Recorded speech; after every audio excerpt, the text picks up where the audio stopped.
हाफिजाबाद में 5 इस्लामी बहनों ने मिलकर अहले मोहल्ला के लिए मस्जिद तामीर करवा दी। 11 साल हो गए ने सामने मस्जिद तमीर कर दिया। बिस्मिल्लाहिर्रहमानिर्रहीम, अस्सलामु अलैकुम। आप देख रहे हैं उर्दू पॉइंट और मैं हाफिज मजहर इकबाल। नाज़रीन, मैं इस वक्त मौजूद हूँ जामिया मस्जिद सिद्दीक़ अकबर रज़ी अल्लाह तआला अन्हु। इस मस्जिद की खासियत ये है कि यहाँ पर 4 से 5 इस्लामी बहनें हैं जिन्होंने मिलकर इस मस्जिद को तामीर किया है। ज़िला हाफिजाबाद के मोहल्ला कश्मीर नगर में ये मस्जिद वाक़ है और इस वक्त जो कमेटी है ख़वातीन की, उनमें से कुछ इस्लामी बहनें हमारे साथ मौजूद हैं। नाम उन्होंने कहा है कि हमारा नहीं बताना, तफसील उनसे जानते हैं। किस तरह ਤੁਹਾਨੂੰ ख्याल आया कि ये मस्जिद ਜਿਹੜੀ ਹੈ ਇੱਥੇ ਤਾਮੀਰ की? ਇਹ ਬੱਚੇ ਜਦੋਂ ਉਸੇ ਉੱਤੇ ਬੈਠੇ ਹੁੰਦੇ ਸਨ ਬੰਨੀ ਦੇ ਉੱਤੇ ਬਹਿ ਕੇ ਅਸੀਂ ਮਹਿਫਲ ਕਰਦੇ ਸਾਂ। ਮੇਰਾ ਖਾਮਦ ਫੌਤ ਹੋ ਗਿਆ, 11 ਸਾਲ ਹੋ ਗਏ ਨੇ। ਉੱਥੇ ਇੱਕ ਬੀਬੀ ਆਈ, ਕਹਿੰਦੀ ਹੈ ਮਸਜਿਦ ਦੀ ਜਗ੍ਹਾ ਅੱਲਾ ਦੇ ਨਾਂ ਦੇ ਬੰਦਾ ਫੌਤ ਹੋ ਗਿਆ ਤੇ ਇੱਥੇ ਤੁਸੀਂ ਮਸਜਿਦ ਮਹਿਫਲ ਕਰਿਆ ਕਰੋ। ਅਸੀਂ ਆਖਿਆ ਅੱਜ ਤੇ ਅਸੀਂ ਚੱਲਿਆ ਨੌਸ਼ੋ ਪਾਕ ਸਰਕਾਰ ਤੇ ਆਣ ਕੇ ਸੋਚਾਂਗੇ। ਉਹ ਬੀਬੀ ਉੱਥੇ ਗਈ ਤੇ ਆਂਦੀ ਨੌਸ਼ੋ ਪਾਕ ਸਰਕਾਰ ਤੈਨੂੰ ਮੰਨਾਂਗੇ, ਅੱਜ ਬੀਬੀਆਂ ਸ਼ਾਮ ਨੂੰ ਇੱਥੇ ਬਹਿ ਜਾਣ। ਅਸੀਂ ਸਵੇਰੇ ਉੱਠੇ, ਜੁੱਲੀ ਬਿਸਤਰਾ ਸਾਰਾ ਕੁਝ ਚੁੱਕਿਆ, ਦਰੀਆਂ ਸ਼ਰੀਆਂ ਤੇ ਅਸੀਂ ਇੱਥੇ ਆ ਕੇ ਬਹਿ ਗਏ। ਰੜਾ ਮੈਦਾਨ ਸੀ, ਬੜਾ ਚਿਰ ਅਸੀਂ ਇੰਝ ਰੜੇ ਤੇ ਰਹੇ ਹਾਂ। ਫਿਰ ਅੱਲਾ ਨੇ ਸਾਨੂੰ ਹਿੰਮਤ ਦਿੱਤੀ ਵੀ ਜਿੱਥੇ ਜਾਣੀ ਆ ਗਰਾਈ ਕਰਕੇ ਕਿ ਉਹਨਾਂ ਅੱਲਾ ਦਾ ਘਰ ਤਮੀਰ ਸ਼ੁਰੂ ਕਰ ਦਈਏ। ਫਿਰ ਅਸੀਂ ਸਾਰੀਆਂ ਭੈਣਾਂ ਜਿੱਥੇ ਜਾਣਾ ਗਰਾਈ ਕਰਨੀ। ਮਾਸ਼ਾਅੱਲਾ ਅਲਹਮਦੁਲਿਲਾ ਦੁਆਵਾਂ ਵੀਰਾਂ ਦੀਆਂ ਅਸੀਂ ਝੋਲੀ ਭਰ ਕੇ ਨਿਕਲਦੇ ਰਹੇ ਹਾਂ। ਇੰਝ ਝੋਲੀ ਭਰ ਕੇ ਤੁਸੀਂ ਮਹਿਫਲਾਂ ਜਾਂਦੇ ਸੋ, ਖਵਾਤੀਨ ਦੀ ਮਹਿਫਲ ਜਿਹੜੀਆਂ ਨੇ ਬੜੀ ਬੜੀ ਦੂਰ ਤੱਕ ਗਏ ਆ, ਕੋਲੋਂ ਤੱਕ। ਲਾਹੌਰੋਂ ਵੀ ਪੈਸੇ ਇਸ ਮਸਜਿਦ ਵਾਸਤੇ ਆਏ ਨੇ, ਅੱਲਾ ਦੇ ਨਬੀ ਦੇ ਘਰੋਂ ਵੀ ਮਸਜਿਦ ਵਾਸਤੇ ਪੈਸੇ ਆਏ ਨੇ। ਅਸੀਂ ਗਏ ਉੱਥੇ ਉਮਰਾ ਕਰਨ, ਉੱਥੋਂ ਵੀ ਇਸ ਬੀਬੀ ਨੇ ਇੱਕ ਪੈਸੇ ਦਿੱਤੇ ਨੇ। ਸ਼ੁਕਰ ਅਲਹਮਦੁਲਿਲਾ 11 ਸਾਲ ਹੋ ਗਏ ਨੇ ਸਾਨੂੰ ਮਸਜਿਦ ਤਮੀਰ ਕਰਦਿਆਂ। ਇਹ ਭੈਣਾਂ ਦੇ ਤਾਮਨ ਨਾਲ ਸਾਡਾ ਕੋਈ ਕਮਾਲ ਨਹੀਂ, ਜਿਹੜੇ ਦਿੰਦੇ ਨੇ ਉਹਨਾਂ ਦਾ ਕਮਾਲ ਹੈ।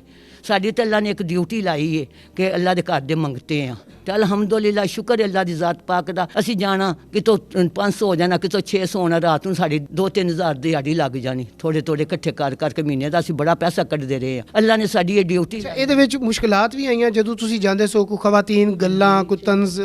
ਬੇਸਾਬੀਆਂ ਮੁਸ਼ਕਿਲਾਤਾਂ ਆਈਆਂ। ਜਨਾਨੀਆਂ ਜਿਹੜੀਆਂ ਪੜ੍ਹਨ ਵਾਲੀਆਂ ਸਨ ਉਹ ਹੀ ਹਸਦ ਬੜੀ ਕਰਦੀਆਂ ਸਨ। ਇਹ ਝੋਲੀ ਕਰਦੀਆਂ ਨੇ ਤੇ ਇਹਨਾਂ ਦੀ ਝੋਲੀ ਭਰ ਜਾਂਦੀ ਹੈ।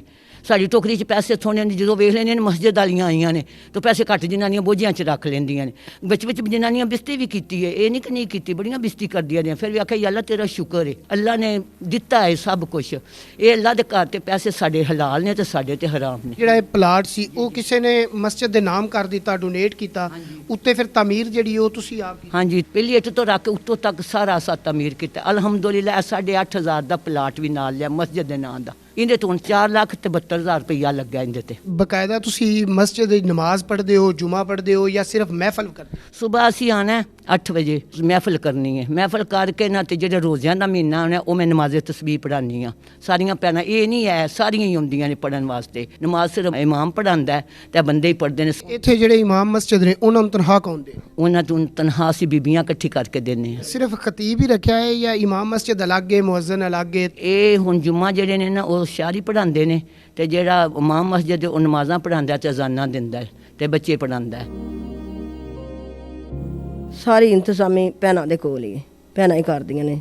ਬਾਹਰੋਂ ਅਸੀਂ ਗ੍ਰਾਹੀ ਕਰਕੇ ਲਿਆਉਂਦੇ ਹਾਂ, ਮੌਲਵੀ ਨੂੰ ਵੀ ਅਸੀਂ ਤਨਖਾਹ ਦਿੰਦੇ ਹਾਂ ਤੇ ਇਹ ਵੀ ਅਸੀਂ ਮਸਜਿਦ ਦਾ ਵੀ ਆਪ ਹੀ ਕੰਮ ਕਰਾਉਂਦੇ ਹਾਂ। ਅੱਲਾ ਤੌਫੀਕ ਦੇਗਾ, ਮਦਦ ਕਰੇਗਾ, ਫਿਰ ਅਸੀਂ ਉਹ ਵੀ ਬਣਾ ਲਵਾਂਗੇ ਨਾਲ ਜਿਹੜੀ ਜਗ੍ਹਾ ਲਈ। ਬਾਜੀ ਹੁਣਾਂ ਨੂੰ ਅੱਲਾ ਸਿਹਤ ਤੰਦਰੁਸਤੀ ਦੇ, ਬਾਜੀ ਦੇ ਨਾਲ ਅਸੀਂ ਤੁਰੇ ਹਾਂ। ਜਿਹੜੀਆਂ ਭੈਣਾਂ ਦੁਨੀਆ ਤੋਂ ਚਲ ਗਈਆਂ, ਜਿਹੜੀਆਂ ਤਾਮਨ ਕਰਦੀਆਂ ਸੀ, ਅੱਲਾ ਉਹਨਾਂ ਦਾ ਜਨਤਾਂ 'ਚ ਕਾਰ ਕਰੇ। ਦੂਸਰੀਆਂ ਭੈਣਾਂ ਨੂੰ ਅੱਲਾ ਤਾਲਾ ਸਿਹਤ ਦੇ, ਤੰਦਰੁਸਤੀ ਦੇ। ਅੱਲਾ ਤੁਹਾਨੂੰ ਵੀ ਵੀਰਾ ਤੰਦਰੁਸਤੀ ਦੇ। ਆਪਣੇ ਨਾਜ਼ਰੀਨ ਨੂੰ ਤੁਸੀਂ ਕੀ ਪੈਗਾਮ ਦੇਣਾ ਚਾਹੋਗੇ ਉਰਦੂ ਪੁਆਇੰਟ ਦੇ ਪਲੇਟਫਾਰਮ ਤੋਂ, ਜਿਹੜੇ ਮੁਖੱਯਰ ਹਜ਼ਰਾਤ ਨੇ? ਮਾਲੀ ਇਮਦਾਦ ਕਰੋ ਮਸਜਿਦ ਦੀ ਹੋਰ ਜ਼ਿਆਦਾ, ਤਾਂ ਕਿ ਇਜ਼ਾਫਾ ਹੋ ਜਾਏ, ਸਭ ਬੱਚਿਆਂ ਦੀ ਸਹੂਲਤ ਬਣੇ, ਬੱਚੀਆਂ ਹਿਫਜ਼ ਕਰਨ, ਬੱਚੇ ਹਿਫਜ਼ ਕਰਨ, ਪਾਕਿਸਤਾਨ ਦਾ ਮਾਸ਼ਰਾ ਅੱਛਾ ਹੋ ਜਾਏ।